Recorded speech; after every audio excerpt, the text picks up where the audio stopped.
What's up, everyone? Welcome back to another episode of Miltrick Media. I'm here with New York City comedian Joe Naimoli. Joe, how you doing? Sean, happy to be here.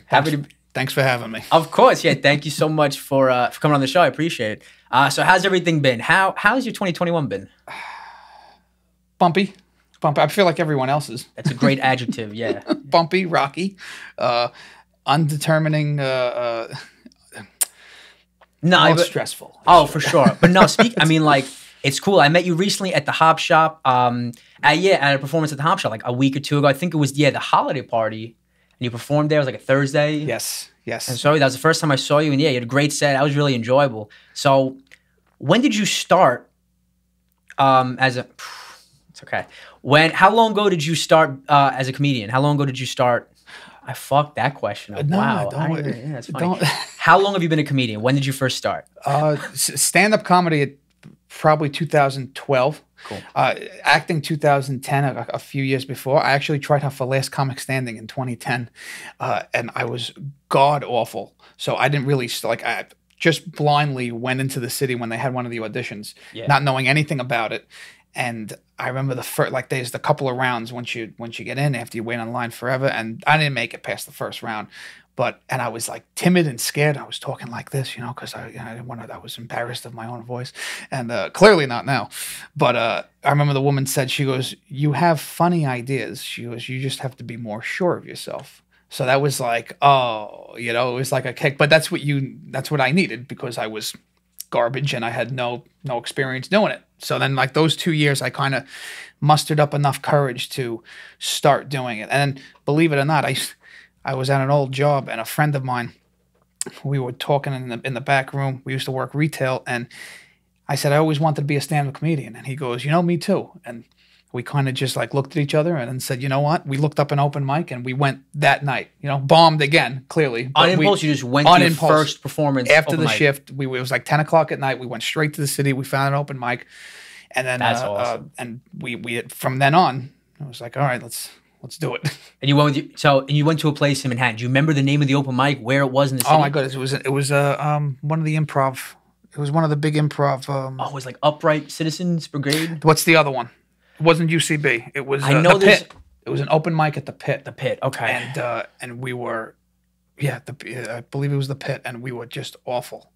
But I always wanted to do it. Yeah. And I said I didn't want to be one of those guys that get older and then they say, if I could do it again, or if I could do this, and it's like, okay, this is you've seen it all before. Regrets, yeah. I said no. I said, even if I do it and I stink or it doesn't work out, at least I can say I did it and I tried. Gosh darn it! Oh, for at least I tried. Yeah. And that's, we're still in the trying. Even though it's almost 10 years later, we're still in the trying. But it's still fun. That performance, how old are you? Late teens, early 20s? I wish. I didn't have it. I think I was 24 or 25. Which is, it seems young, but now there's people that start 18, 19, which I'm applauding them. I wish I had the that does blow my mind, but it is like, of course, I'm proud. Yeah, so much has changed so much rapidly. Yeah, people are they're starting, but it doesn't matter what age. There is no time limit. That's the best part. You can do it whenever you get the bug. Yeah, what is because I've seen videos of some of like my favorite comedians on YouTube, and I've seen it, but I don't know what it is. What is Last Comic Standing? Last Comic Standing was a American Idol for comedians. Oh, okay. And I think it was on, Butch, I don't know if it was on ABC or NBC or whatever, but it was a very similar competition like American Idol for comics. And they had it, and I think it was everywhere, but I went on the audition in New York City. But that was like, as I started this, because we all have like that little whisper of what we want to do. It never like screams at you. Or I think this is a Spielberg quote, but stuff comes to you like a whisper. Yeah. And you have to, really go with it. And I feel like or like a nudge. And you would always have like little hints of like, you should maybe do this or maybe go. And sometimes we don't always act on it, whether it's family telling you. Ironically, sometimes it's the ones that you love or that love you the most that don't always know what's best for you. The parents, sometimes I feel a lot, they always want the best for you but don't know the best for you. So I think after listening to them and then after going, all right, well, what's the alternative? Well, maybe I can do both. And I was so far, you know. I can't even shut it off. I have all the comics that I know you had Donnie on here before. A Yeah. lot of comics that I talk to with that still go to Donnie's open mic and shows. A friend of mine, John Elias, I perform with him. He's a comedy co-writer of mine. We write each other's sets. I think every comedian goes, "I'm done. I'm quitting. I don't want to do this anymore. I'm over it. I'm done." And I go, he says it almost as much, probably more than me. And I go, "John, try to just walk away from it." And he goes, "I can't." I said, "Well, then stop freaking staying in it." Yeah. You know, That's how I feel with like music and producing. And I the pandemic made me fall more in love with comedy and like the creation. Like some of my favorite content creators are comedians. It's like the game has changed so much, and I guess evolved where it includes that. But I want to go back to talking about your first performance. So it was the open mic was your very first performance. Do you remember the exact feeling you had before? Did you feel the adrenaline? Were you nervous as fuck? Like, do you remember what you felt before going up on the stage for the first time? oh, sheer terror. Oh, sheer terror? You're mortified, and I had done plays in college, so it's this like the performance wasn't different, but when you're acting, you have a script. You know, you have lines you're going to memorize. I mean, stand-up is very similar too, depending on your style and what you do. But this was our first time out of the gate. We were literally. I used to work at Victoria's Secret. We were censoring bras before that, so it was like there wasn't a whole. I eventually wrote a bit about it, but right then and there, I was paranoid. I was like, "What am I going to talk about?" That's like when I played my first show with a band. I played clarinet in like 4th and 5th grade. Like little chubby kid with fucking long hair and glasses. The reeds. Remember the reeds? Got a splinter on my tongue one time in 2008. I never forgot it.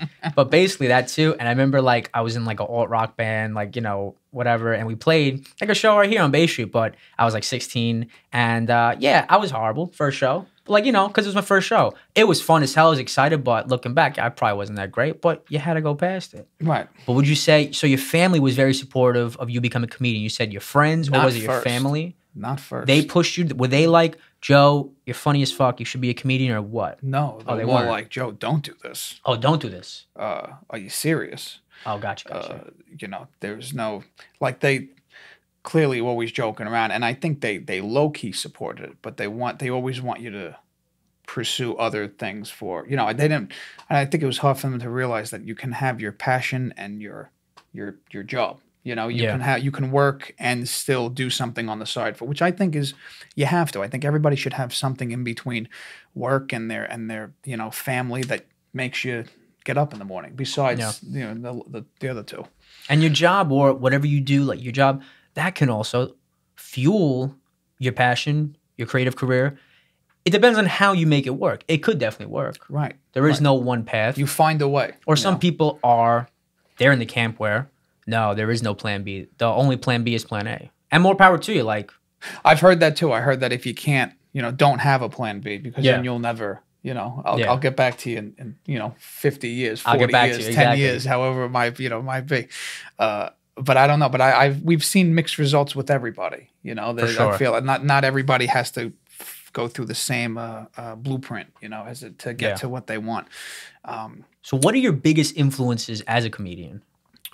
Oh gosh, I guess growing up, I really struck a chord with George Carlin, and Robin Williams. I feel like everybody said, and then later on, Patrice O'Neal. Mm-hmm. I feel Patrice O'Neal and George Carlin were two of the same. You know, they were able to be real, and not sugarcoat anything. And no matter who you were, you went.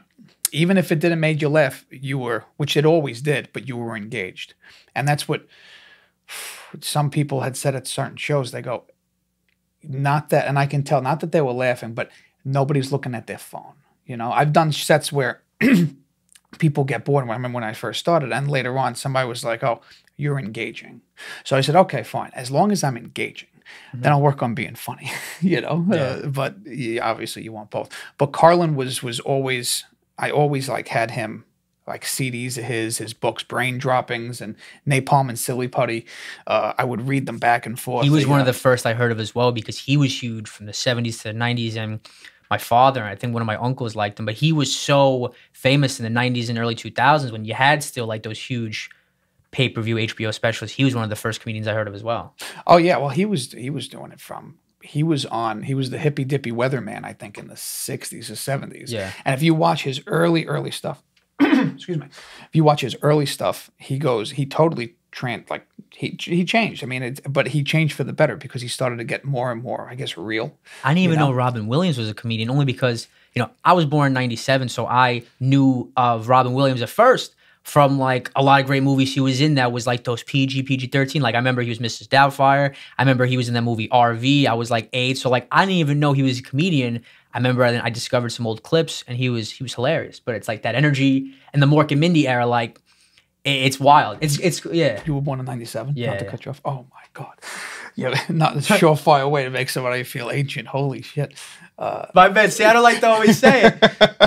They're like 90s kid. That's all right. Yeah, well then how the heck would you know? Yeah, you're even born in 97. It's same thing for me. VHS, a lot of cable, hacking parental controls. Right. That's how we figured it out. 2005 was fucking Wild West for this technology. Everything exploded. I didn't know what I was doing. I was born in 86, but how the heck we know from what our parents say and then what eventually would be put on TV. I didn't have cable when I was the youngest cousin too, so like all of my cousins, my dad was like on my dad's side, bigger family, like from that side of the first cousins, like they were all born between the late 70s to like exactly that year, I believe. So like I was the youngest. Their ideas. So it was like I was surrounded by some of their influences. I guess when I was younger. Right, of course. The media, television, yeah. Right, what they like. Yeah, absolutely. And Robin Williams was, I feel like everybody starts out, well, a lot of them start out as stand-up comedians, and then they get small roles in television, and it progresses to theater and everything else. But, you know, and then Carlin and Robin Williams live on Broadway. I believe it was 2001. So it was Carlin's specials in the early 90s, and then Robin was. So that's when those are the ones I first saw. And then obviously, as YouTube and other stuff, I guess, came out, everybody looks up stuff online. And then Robin Williams live on Broadway. I remember in 2001, I bought the DVD and I was like, this is it. I said, I was hooked, you know. But yeah, those are the two. And then later on, Patrice O'Neal. But those are the guys I think I'd want to hear. I think a lot of people, we'd love to hear them now, you know, more than ever. Yeah. So those three at the top of your head are some of your biggest influences, the ones that made you want to pursue comedy. Absolutely. That's awesome. Absolutely. Do you remember how old you were when you attended your first stand-up comedy performance as a spectator, a fan? Oh, who did we see? Who did we see? Oh, I think we went to, it was the prom. I think we went to somebody we saw, there were tickets to a show for a prom. And it was like the club and then a prom and then, the prom and then the club. Well, like, where the hell do you go? You go to you have the prom and then you go to a club. Yeah, the prom, right? Then you have, I guess, the festivities after, whatever the hell that is. Doing after party. Oh, wait, what's that? I think an ex-girlfriend of mine, I think at her prom, they went to a stand-up show afterwards. I think that was the first time I actually went. God knows who was there. We were 18 and ripped. Yeah. You know, so I don't remember any specific performer. But I think that was the first experience. And I think I saw Wayne Brady. I think a couple of years after that, but specifically who was there, I don't remember. So even back then, so you were saying this was around the end of your high school years. You said and talked about your first stand-up performance at an open mic was years later. That night you're talking about, did you know back then that young, I still wanted to be a comedian? I wanted to perform. So you knew back then, end of high school, I wanted to perform? I definitely wanted to, and I would always see the people and sing. You know, and I, again, didn't have the guts to do it. But then once I got into college, harking back on the stand-up, right, so I was like, then the stage, I was like, okay, there's stand-up, right, live. So it's like, that's what that looks like. Then I went to college, and I went to St. John's, and they had a theater society called the Stagers. And I remember I walked into what I thought was math tutoring after one of my classes, and it turned out to be an audition for Damn Yankees. So somebody had ran up and said, "Are you auditioning for the Stagers?" And I was like, "Yeah." And they were like, "Oh, come along." And then I was like, "No, I'm here for math tutoring." And they were like, "Oh." I was like, "But I'll audition." And they were like, "Oh, great." And then I ended up auditioning. I got a role, and then that started the nice. You know, taking dipping the toe into Nice. dipping a toe into it. You're saying you're also an actor and a writer. Yeah. Mixed in with the comedy. Yeah. So let's talk about acting gigs, your experience with that. So when did you get your first acting gig? I had a coach years ago, 2010, 11, when I first started, like after the last comic standing thing that didn't go well. Gotcha. So I was like, okay, I've always like ping pong between stand up and acting. I get all these things come by chance, and people always ask, "Oh, how do you get into acting?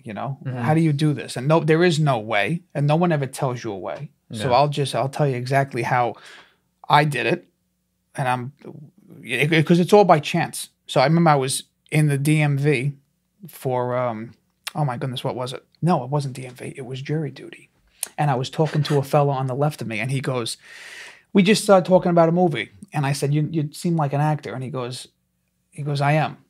From this guy, we spoke for the whole duration. This guy gave me a number of his acting coach. I believe her name was Angie Montalbano. And I went for lessons. And she was, at first it was a process. But she goes, after a couple of them, she was like, you know what? And this is how I knew she was right. She said, I'm not going to take your money anymore. She goes, it's ready for you to go on audition. She goes, you're ready. And I was like, I thought that was pretty. She goes, you come back if you need. That is pretty cool. So I was like, yeah, I knew she didn't just want to be about the money. She goes, come back in like a year or so. So I was like, okay. And I did it for a couple of months.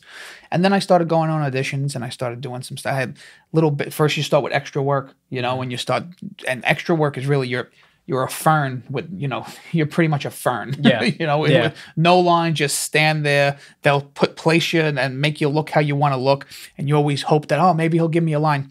Very, very rare. Yeah. Almost never happens. Never happens. So you do extra work for a little bit. And then I started doing, little bit parts, and you do student films and little things like that. And I had little small parts of the Law and Order and Blue Bloods, I remember. And then I ended up, I would have a lull. I'd go from like stand up and I'd go back to acting, and whatever one based on my schedule, because I always worked 100 jobs. So if I worked days in the daytime, it was easier to do stand up because my nights were free. Yeah. If I ended up working nights, it was easier to go on auditions during the day because auditions are usually during the day. Mm-hmm. And you go back and forth. The biggest, one of my proudest achievements in acting, and there aren't many, I was in a production of an off-Broadway play of Napoleon. And I played like 3 different roles. And I had to do 2 different Russian dialects, and it was like crazy. And I was working midnight, so I would have to go and I would work midnight, then I would go rehearsal and try to sleep, then go straight to rehearsal, and go straight to work again. And it was 2018. It was a great experience. That's cool that you have the wide range of experiences. You did some acting stuff, before the pandemic. I was saying before the episode started, I signed up for Backstage 2019 first started, and I got 1 job as extra, and I did 2 student films right before the pandemic hit. I haven't been able to do anything after that, but going through the whole process, trying to get headshots done, I got that, and submitting and updating your profile, and even just going on a couple of things. I've only done 1 extra and 2 student films. It's a really interesting process. It's cool. And I work off Broadway, I freelance as an audio engineer, so helping set up. Right. But it's cool. It's I feel like even just a few experiences I got with let's say Backstage or student films, they are valuable. It's like stepping stones. Absolutely. There's things that you have to, everyone goes through, I feel like, the same process. And there's always everybody has a tale just like what I just said. It's all through chance, and then it's really who you know and how much you strive and where you go. But fluctuating schedules sometimes dictate mine. Yeah. Which is good and bad. If you have one clear vision and one clear goal, it's easier to attain it. Me, I'm all over the place, which is why you move up in increments, and you're never really going straight towards, your one goal, because your goal's always changing. It's a problem of mine that I have to fix. I'm like that with something too, I'm not going to lie. In this day and age, though, 2021 going into 2022, do you think as a comedian, is it more important to perform live as much as possible, or just focus on good content for social media? Oh, such a question. It's such a valuable question. It's nice and loaded. And I wish we had a great answer for that, but I'm not. I'm just gonna have more pointless babble. Because I go back and forth with my friends in comedy too. At one point, we thought that everything online Who cares? You have to be in the clubs and they have to see you and you have to be performing. Clearly, this past 2 or 3 years, especially with TikTok, you can be absolutely no one and blow up on TikTok. Yeah. And now you're getting, these are people that are, God bless them.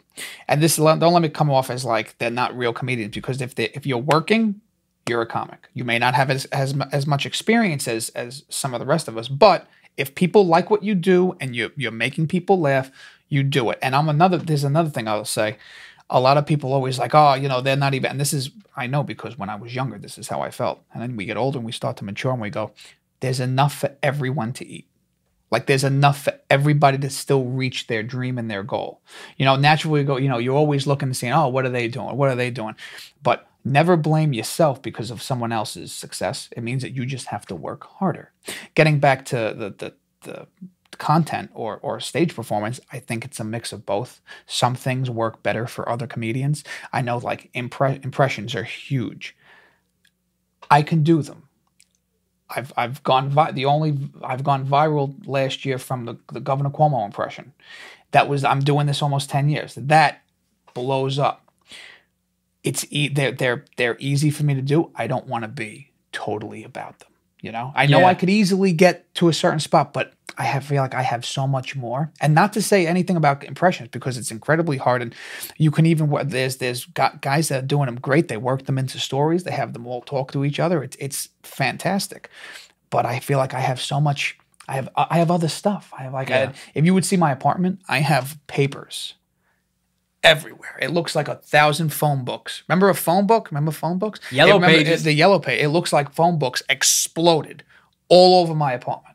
Yeah. And I have between stand-up and recipes and a play I'm writing that still go. Like again, you got to pick a path. This is all my problem. Yeah. I think some people have the same thing. Pick a road and stick to it. Yeah. Even with music and producing, like, I used to think too, like, performing matters more, meeting people, how they know you, like it's all about who you know and how they know you. But content, some people just blow up and they have never performed. And that's not a dig at all. Like, whatever works, works. So much has shifted in the last couple of years and how fast it's so wild. And it's fascinating, like what makes something go viral? And it seems like when you're not trying at all, something random will just blow up. Something like, right? Something with the algorithm. Sometimes it pops. Just pops. And like the harder you try, it's like it goes nowhere. Sometimes that's 100%. Sometimes you're churning them out. Fascinating. It's like it's crazy because a lot of times you'll put so much into one, and if for whatever reason it just doesn't do well, you know whatever video, whatever content that was, it doesn't do as well as you thought. That was the time you posted, and it was who your audience was. All these little things matter now, but I feel like 10 years, like. It was the Wild West of social media like 10 years ago, where now, it's so much more calculated. Like, if you want to have good engagement, only post between like 8 to 1 o'clock. Check your audience, do ads. Well, because everything is so saturated. Yeah. Everything is saturated, I feel like the word should be. Because not only are you competing, because not only people are competing with, TikTok is competing now with major motion pictures. People don't want to sit through a movie anymore. You know, I love the record movies. Labels are breaking artists because through TikTok. It's like that's right. People are going viral on that, and that's having so much power compared to maybe things that didn't even work 5 years ago. It's fascinating. Right. It's totally changing the landscape. Like, not necessarily good or bad. Just now, it's another layer. Like, you know, exactly. it's another layer of almost competition. It's an added dynamic. It's not good or bad at all. It's just like digesting it and learning from it. It's like, okay, like this now is added to the repertoire. Like you have to educate and understand. Right. It's fascinating. Yeah, and you can do and people you used to have a the acting you've done you have to have a reel. You know, your headshot was I have none. Yeah, I did so many. It's like it says like, oh, video reel like require materials. I don't have it, so I get like voided from the application. I'm like, fuck. But you know what? You'll now with everything how it goes, you can make your own. That's true. Shoot your own scenes. They almost don't even ask for. Sometimes they don't ask for reels. They'll literally just look you up on your Instagram, see what you've done, and then they cast off of that. It's that's what I mean. It's gone so crazy how things have shifted. And don't get me wrong, they still people still absolutely still ask for reels. But I've booked jobs where I've gone to send them and email them my reel, and they go, we've seen enough. And they cast you off of what what you have posted. So that's why it's very interesting, like what you post and what you keep on. I guess that's why some people use their Instagrams as almost like a resume. You know, you're more careful of what you put on. It used to be just pictures that you would take. You know, like, oh, I'm outside, I'm taking a trip on the plane. You know, like here's my cat. You had the nice 8 filters. Right. My favorite was X Pro 2. It looked a little angsty. Oh yeah, like late 70s, little film noir, like some Grand Theft Auto looking inspired filter. Yeah, and now you get so many options. It definitely it's come a long way. The gram as the kids call it. Yeah, the gram. But moving on to, we're talking about content and with that, so you mentioned briefly, let's talk about your social media profile with cooking. Was it Joe? What is the handle? I'm sorry, I'm butchering. Right, Joe Makes Me Cook or Joe? Yeah, my main handle is Joe Make Me Laugh. And then I also have a cooking one, Joe Make Me Cook. I should have just had two, all in one, but I figured I'd, doing research on these sites, seeing which was best. Yeah. Other people that are in tech said you should have a separate one. Now I don't know if that was such a good idea, but this is a couple of years ago. So it's all good. Joe Make Me Cook is recipes that I try to put comedy into. So it's which nothing new, but my own take on it. I'm also writing a cookbook. So here we go. You know, that's awesome. Yeah, what let's else are you talk doing? About it, Do you make shoes? Do you paint bridges? Your comedy, your stand-up? What else are you going to do, Joe? How much can we fit within this 10-minute interview? Like that's the thing. So it's like literally you have to.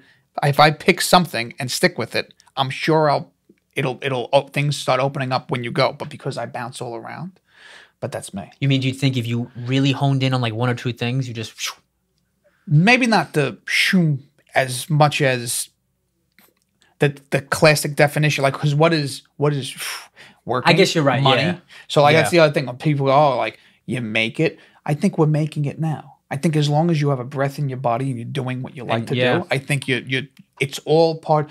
It's the journey. It's not the destination. Whatever the hell the sign is on Target, but it's truth. These corny things. There's dude. Truth Listen, to. Target. We used to shine it. Target's got some real motivational shit that we take for granted. Live, love, and laugh. Those fucking dorm room decor is coming back 2023. Don't fucking sleep on it. You know? All right? Everyone hates to say it, but that's really all you need. That is a good point, though. Like, as long as you're healthy, it's like, especially after what's transpired. But so the Joe Make Me Cook. So you started this 2 years ago. So what made you want to start that? Do you love cooking and just fusing it with comedy? Absolutely. I love cooking. Do you make a mess of your kitchen when you do it? I try to clean as I go. What's your favorite dish to cook? I gotta ask that. I love soups. I love macaroni. Any type of pasta dish. So any kind of sauce. There's pesto. There's just a plain marinara sauce. Is it gravy or is it sauce? Is a common question that constantly comes up. There is no record. This is what I say. Yeah. I say if there's no meat in the gravy, it's a sauce. Like a marinara sauce is just onions, tomato, and basil. That's it. Once you braise any type of meat like pork or sausage or meatballs, then it becomes a gravy. Everybody else can have a different interpretation. You're entitled to that. Nothing wrong with that. Of course. Well, that's the right way. That's how it goes. No, I'm joking. Everybody has something different, but traditionally, in my household and many others, gravy would be the addition of meat. You know, and then there's brown gravy, and then there's Sunday gravy. I agree. You know? That's how it was. That's how my grandmother was. Yeah. Right. That's so that's what. But the cooking page, it's like, all right. So I wanted to combine the comedy and the cooking, and I have something cooking up. Excuse the pun. Excuse the pun, but something that was smooth. That was smooth. Yeah, you try. We'll see what happens. You try, you succeed. That was good. I have something. Another coal in the fire that I'm going to try and get out soon. But it's from there. That's how I got a role on the cooking show Dishmantled. That was on. It was on Quibi. Yeah. Now I think Quibi went down. Quibi didn't last too long, so I think Roku picked up like the top shows. Unfortunately, I was very grateful that Dishmantled was one of the ones they picked up. So I don't know if they would do another season or whatever, or they would have me back. But it was a great experience. I didn't win. I lost on one ingredient, which was really funny. But that sounded like a close call though, close competition. It was very close. It was very. That's close. Cool though. But I'll tell you the pressure of cooking in those situations. You know, like we always watch. It was like a hybrid of Chopped and something else. Actually, they shot you with a cannon full of food. Okay. They put you in like these hazmat, Back to the Future plutonium suits, and you're blindfolded and you have earplugs, and all you could do is taste and smell, and they shoot you with a cannon full of food. That is a cool premise. And then you have to taste it, and then you have a half hour to make it. just like that. So based off your sense of taste, what you think it is, then you just gotta. You have to write down the ingredients. They take you, hose you off, and then they clean you up, and then they go, and then you have to go make it. So a lot harder than it sounds. It's like a cooking action show. It was adrenaline cooking action show. It was incredible. That does sound pretty cool. Dishmantled. This is a great plug. I love the show. Come have me back on. I'll win. No. Yeah. Hey, listen, why not, right? No, it was fun. Everybody involved was a lot of fun. My competition, I still talk to. She was great. It was great. Everything was great. That's pretty cool. So also, have you done some work with Adult Swim? I did voices for Adult Swim. What's it like being a voiceover artist? That's something I've been interested in as well. You know what, Sean? I wish I knew. I wish I was. No, probably from the impersonations and from the comedy they got me. But voiceover work is great. It's from what I see. I got to get into it. It seems like it pays really well for this, doing voices. But somebody reached out to me and then asked to do because they saw a Pacino impression. And they one at the resort, I saw that a couple days ago. That was hilarious. That was good. They had at the resort. Oh no, the one with the beach background. You had that on Instagram. Oh yeah, it was on my honeymoon. And I saw that one. That was good. Let me just do something. But they ended up finding some of this because I do them on stage. Sometimes I would close them out on stage, and they liked it. So I was like, you know what? If it's good enough to make Adult Swim, at least I have something. Yeah. If it stunk, I don't think they would have me. But I'll tell you, Sean, I'm not really sure if this is going to work out. But I like it. I like the space. That was good. No, it wasn't. Shot. What else you got? No, that was good. So what we talked about the dismantling even with that. Oh yeah. So recently, it was in October. You did a performance at Uncle Vinnie's Comedy Club in Point Pleasant, New Jersey. You did the live album with what? Laughing Button. Laugh Button Records. Laugh Button Records at Uncle Vinnie's Comedy Club, right? Yes, I believe so. Yes. It was Uncle Vinnie's Comedy. That was the club they filmed at, and it was through Laugh Button Records. That sounds awesome. So yeah, let's talk about that performance and recording a live comedy album. What's that like? That was very cool. It was so there you go. So these are little things that who knows where they go, but everything you do, you see whether it has a tremendous effect or sometimes they just fizzle. But it was exciting nonetheless. That does sound exciting. Somebody reached out to me because I have a predominantly clean act. I too many. Can you curse? Can you curse in this? Probably yeah. It doesn't matter. Yeah, you can curse. A friend of mine has an expression: "Too many fucks make the sauce less spicy, or the soup less spicy." I forget, but it's which is true. You have if every word out of your mouth is a curse word, there's very few that pull it off. Like Dice is a fantastic example. He can do it all day. Everybody loves Dice, but some people just don't want to hear it. And also, it doesn't pack as much of a punch. And not only curse words, but just everything. But I have a predominantly clean act. So from there, that got out to from one club owner reached out to another one, and they gave them my name. I submitted my set, and they were like, "Yeah, it was great." So it's an album with a couple of other comedians. So I have a couple of tracks on this album, and then they'll pitch it to SiriusXM. Like, because SiriusXM is made up of, I think the stations on XM. I think it's Raw Dog and then Laugh USA. So they'll pitch it to one of them, and if they like it, they can pick the entire album or individual tracks. Hopefully they pick mine. If not, hey, you try again. But that's how that works. So I don't know when they'll finish with it or when it's done or when I'll find out. But so it's submitted to some of the comedy based channels in Sirius. Right. Oh, so that's awesome. Yeah, so we shot it, we filmed it, they recorded everything, then they chop and channel it up, and we'll find out. That is pretty cool. But it was nice to see. It's a credit, It's a big credit. It's a big credit to have. That's a cool thing from what they tell me, from what they say. Yeah. Have you ever performed outside of the U.S.? No, believe it. I don't know why it took so long. Rapid fire. So the one place you could perform anywhere in the world, not the U.S., where would it want to be? What's top of your bucket list? Japan. Yeah? I'm basic. I'm like, London. But no, I heard Japan's beautiful. It'd be cool to go there. Actually, you know what? London would be cool too. I went on my honeymoon. We ran into people from the UK, and clearly my voice, there's very few places I can be from, So they were quick to understand that I'm from New York, but they didn't know where Staten Island was. So they said, oh, what? It was a couple we were eating. They were from the UK. And they said, oh, where you from? And we were like, oh, New York. And they were like, where? And we said, Staten Island. And then she was like, oh, Staten Island? She goes, I didn't realize anyone lived there. And I was like, oh, no, we do. And she goes, I believed it was part of an amusement park. And I was like, oh, it's certainly an amusement, you know, but they had no idea that what it was. You know, forget Wu-Tang, forget everything else. New York, they're like, they confuse it with Long Island, which I understand. That I can understand. At least it's on the map somewhere. You got to be able to joke with it. It is funny. It sounds like it. But these people had no idea. Yeah. Which is terrific because they're in for a surprise if they ever come. That's a dream. I would love to go to the UK. I've only been to Canada, like Montreal. I went in August. That was cool. I hear it's crazy. It was beautiful. I mean, I went in August. It was a beautiful city. It was like, it's like an older city, but the places were cool. I took a road trip up there. It was nice. It was really nice. I would love to go back. Okay. I would love to go to just Europe. You know what I mean? I would check out Canada. Canada seems fun. What was your most memorable performance as a comedian? What is one that just sticks out? Oh my. I did.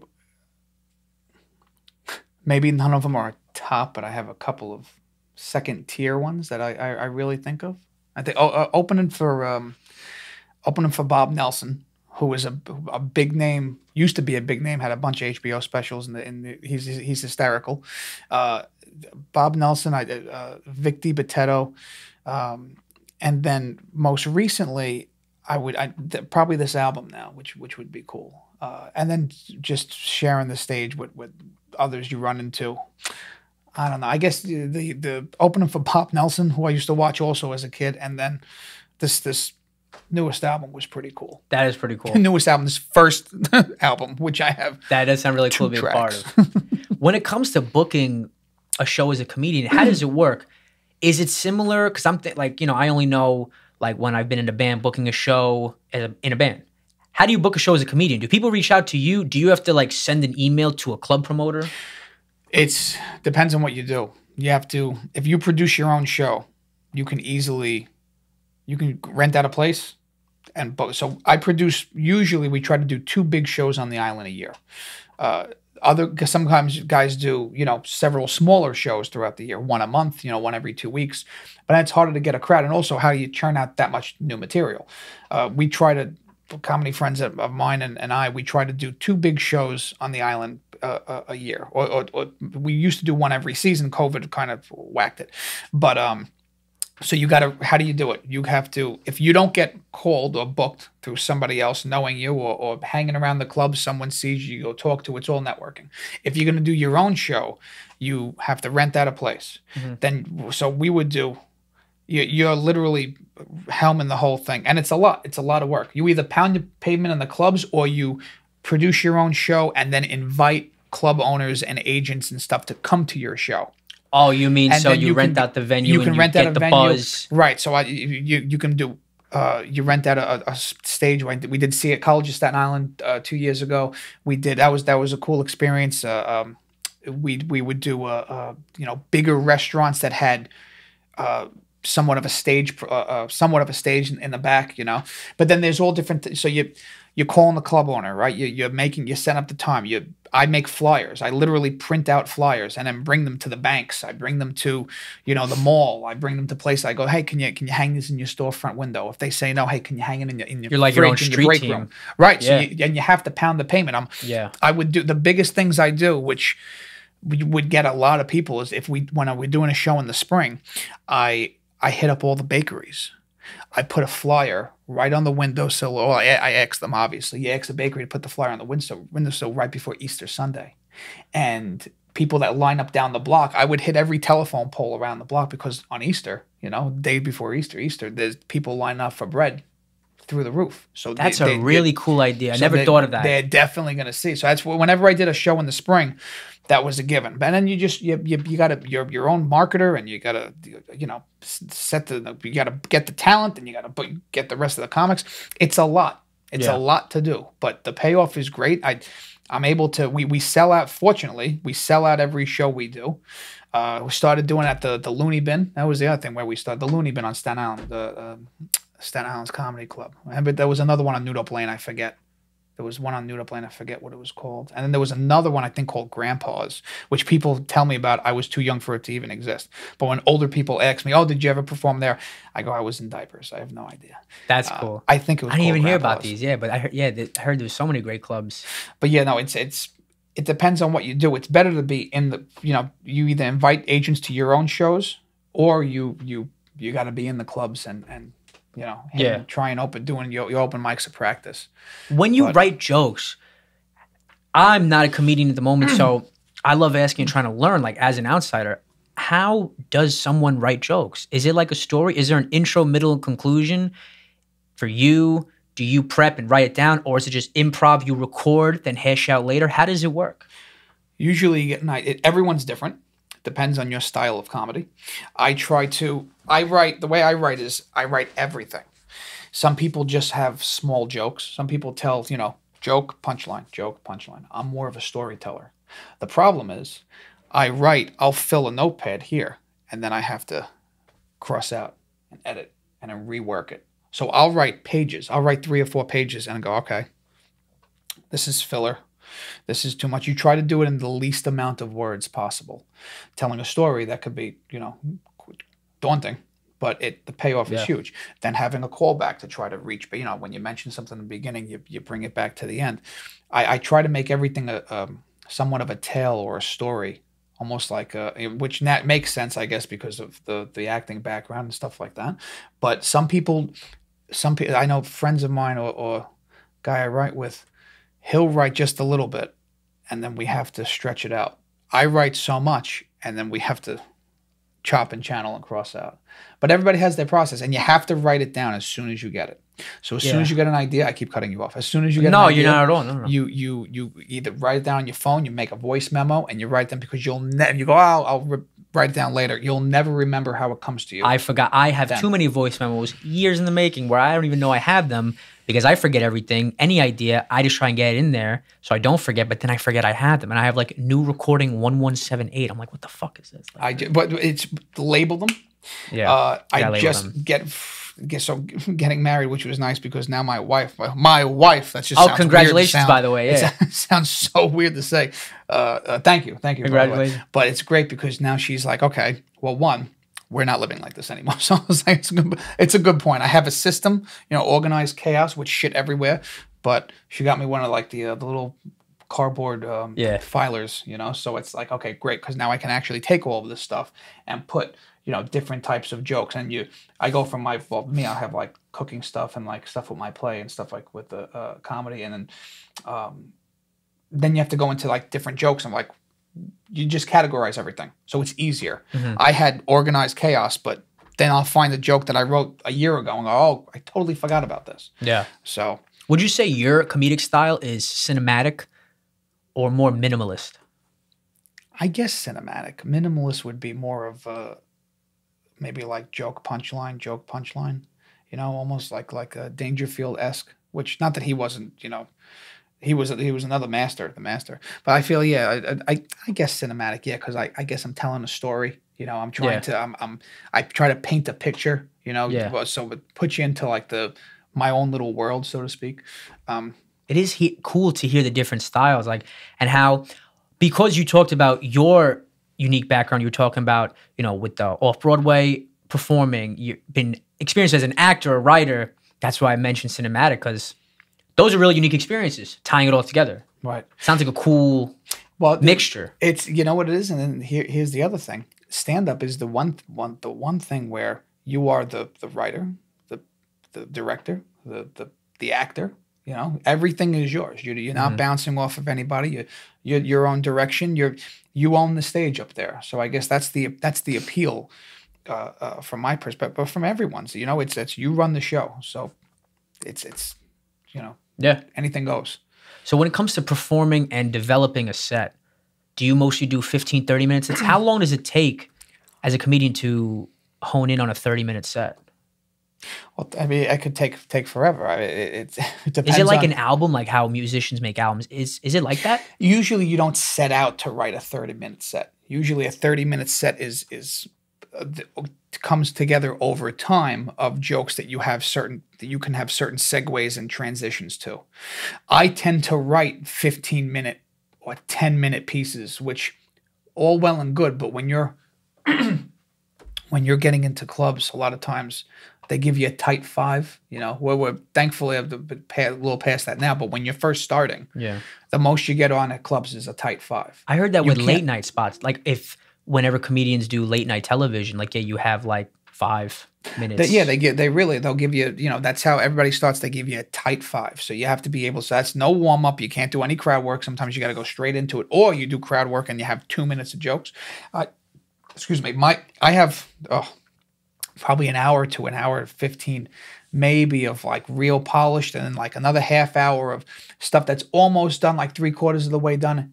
But this is over, and that's using older stuff too, and then, once the joke, when do you retire a joke is another thing that somebody says. Usually it's like once it gets out there. So I never had it. I mean, if this album goes out, then I'd be able to retire a good half hour of stuff that I have. But as far as how to create a half hour, it usually comes to you in bits and pieces. You'll write a 2-minute, a 5-minute, a 7-minute, and then you segue them together. I gotcha. And you try to piece them together for your half. I mean, so I guess some guys could write a full half hour. Like some of the big guys can write like a big half hour all in one shot, which I'm sure I'm sure they do. But for me, it's usually a bunch of themes. Excuse me, a bunch of themes that you kind of punch together. Where they somewhat can be cohesive enough to work, to flow. It's like bringing them all together. That is cool. That's pretty cool. Yeah. In terms of you as a comedian, what are your biggest aspirations? Do you just want to perform? Do you want to get involved with, let's say, network television and/or movies? I'd love to. Yeah. I would love to. It's I'll take whatever I can get. Yeah. I'll take whatever I can get. You give me a stage and I'd love to. That's the biggest thing is just finding what is the best avenue to express. Yeah. Is it like, and you brought up that question, you brought that up before. Do I do it on TikTok? Do I do it on social media? Do I continue renting out, stages and small theaters and stuff like that and do little stuff? If it's a race to the top, that can almost stifle your creativity, trying to always be to the top. Well, what do you do getting there? Can you just cheap out and try to do as much as you can to get the attention? Like everybody wants the attention just so they get booked. A lot of people say, like a race to become famous. I don't think anybody really wants to be famous. I guess some do, but the only reason why you would want a little notoriety is so your name is out there, so you get booked. Yeah. I wouldn't want to be freaking famous. Who the hell wants everybody yelling at you? But you kind of need it in order to be, to be out there. Yeah. It may go hand in hand with just building a platform, because then it can lead to more opportunities for your career to grow. Right. Yeah. Right. If nobody knows who you are, you're not going anywhere. What advice do you have to new and young comedians? Right. And perfect what you have, and keep writing. Like that. You can never have too much. And sometimes people say, "Oh, I don't have stuff." Well, do stuff, do things, experience new stuff, try different food, go different places. Now you can't really, kind of stuck a little bit now in the situation we're in, but. The more you experience, the more you can have, even negative experiences. The more you live out life, the more stuff you'll have to write about. Sometimes a comedian friend of mine, he's like, I don't have anything new. I'm like, well, what do you do? He goes, I go to work and I come home. And he doesn't want to write about work. So I said, okay, what are you going to do? You have to do things in order to have experiences, whether they're good or bad. It's easier to write about something that's bad, because you can turn it into something funny. Nobody wants to hear about how great of a day you had. The funniest stuff is when shit goes wrong. Your shoe falls off. You land in the sewer. You land in the sewer. What are you, a turtle? You land in a puddle. It's comedy is tragic. But just advice. I don't have any advice. Don't listen to me. That is good though. Right. Yeah. And the more experience, that can lead to more material. Right. That's pretty cool. You have to write. If you're not doing anything out of the mundane, what are you going to have to inspire you. Yeah. To make people laugh. Yeah. So what shows do you have coming up heading into the new year? Any tour dates? Any upcoming events? Nothing. Literally not. I don't think I have. I don't have anything coming up. I'll be doing a show in the I'll be doing a show early 2022 locally on the island, probably with people from that perform at the table over there with Donnie Teachout. He has a great repertoire of talent, not even comedians, musicians, artists, poets. It's a treasure trove of talent. But I'm looking to do something with him and another friend of mine, John Elias. We always write together, and probably a local show, and then we'll see where that goes. I'm trying to dive into in the new year more of my cooking aspect. Then again, all the coals in the fire. We'll see which one pops. That is great content, though. It is. That is pretty cool. We'll see. So what are your biggest aspirations as a comedian? Oh, boy. I guess you make a little bit more money. You make a little money doing what you love, But it's if you ask me which one I'd rather do, I don't know. And I think that's my homework for the evening. To pick a gosh darn road, and there's a New Year's resolution, perfect, because they never work out, to pick something and then to stick with it. So aspiration for stand-up, to be booked a little more. Yeah. But then again, would I want it? Would I really want it? Would I really want to be on every single night? I think I'd want to be on maybe 2 or 3 nights a week, and that's it. That's it. But you can't pick and choose. Yeah. So I'll take it as I can get it.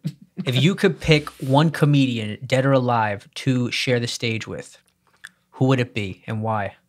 To share the stage with? Who's the top of your list? Dead or alive? Oh my goodness.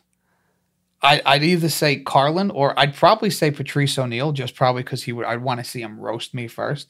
I think Patrice O'Neal would roast me, and then we'd go from there. Carlin would probably roast me too, but it's a very strange question to ask you. I'm not gonna lie. It's a thinker. I guess, like, who would you want to share, like, modern comedian, like, let's say, maybe like write or work with. Yeah. Even though like you normally don't work together with somebody on stage, and again it's Jerry Lewis and Dean Martin. There you go, perfect team. But I guess Colin or Patrice O'Neal. I think that would be the most fun. And like there you go, or Robin Williams would be funny too, but he would just do laps around me. I'd just stand there, and I would just watch him. Yeah. I think I'd be in awe. That's awesome. Well, last but not least, what else do you want to share with us before we wrap up? What else do you want to promote? Anything? Let us know about upcoming shows, and even about your social media profiles and whatever else you want to share. Yeah, I guess you can find anything that I'm doing lately or at any time on my social media handles. Joe Make Me Laugh, Joe Make Me Cook. That's on Instagram and YouTube. I think it's just Joe Naimoli, and you can type that in, and even Joe Make Me Laugh will pop up on YouTube. And I usually post stuff pretty frequently. You find out what I'm up to, what I'm doing. But that's about it. I appreciate you having me on, Sean. Yeah, awesome. No, thank you so much for coming on. I really appreciate it. And whoever tunes in, thank you so much for tuning into another episode of Miltrick Media. I'm your host, Miltrick, and our guest, Joe Naimoli, a New York City comedian. Thank you for coming on. I've had horrible posture this entire thing. Could we film this again? We can. Come back on whenever. It doesn't matter. But thank you guys for tuning in, and we will see you soon. See ya.